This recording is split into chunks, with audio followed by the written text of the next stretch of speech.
During the real estate boom, there were huge profits to be made in the mortgage business. So many mortgages were being made, and often the paperwork was not being done correctly.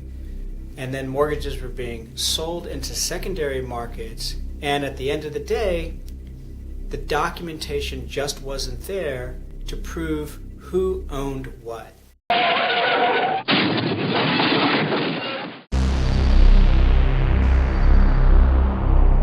Banks needed a way to prove in a court of law that they owned a property. So to do that, they have turned to certain firms which specialize in providing the documentation to prove ownership of a property. Foreclosure mills are law firms which in some cases file hundreds of foreclosure notices a day. They make their money by volume. Foreclosure mills are paid in some cases $1,000 or $1,500 per foreclosure notice that they file. Their incentive is to file as many foreclosure notices as possible, and dotting every I and crossing every T is not always their top priority.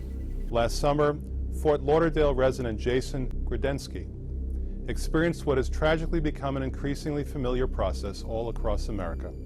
His house was sold at a foreclosure sale after a bank notified the Florida courts that Grodensky had defaulted on his mortgage. The foreclosure came as a surprise to Grodensky. He never had a mortgage at all. Grodensky had paid cash for his home.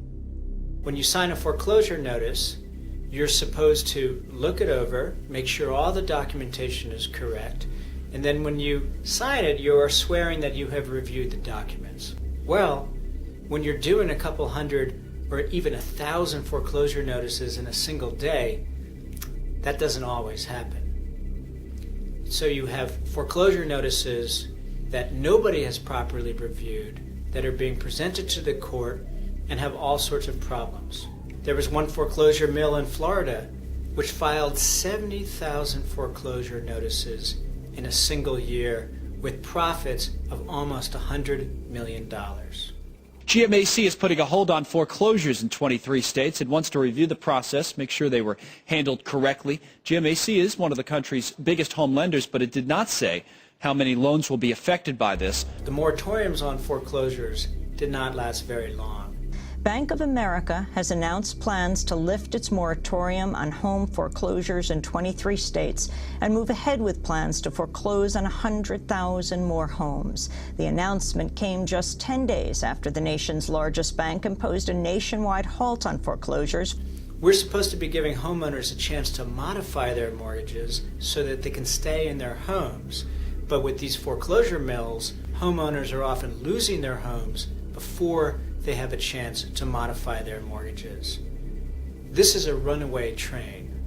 Foreclosure mills are pumping out hundreds of foreclosure notices a day, and homeowners aren't being given their proper rights.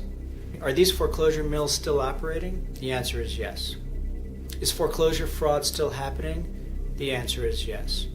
Are homeowners still losing their homes improperly because of the abuses in the foreclosure process?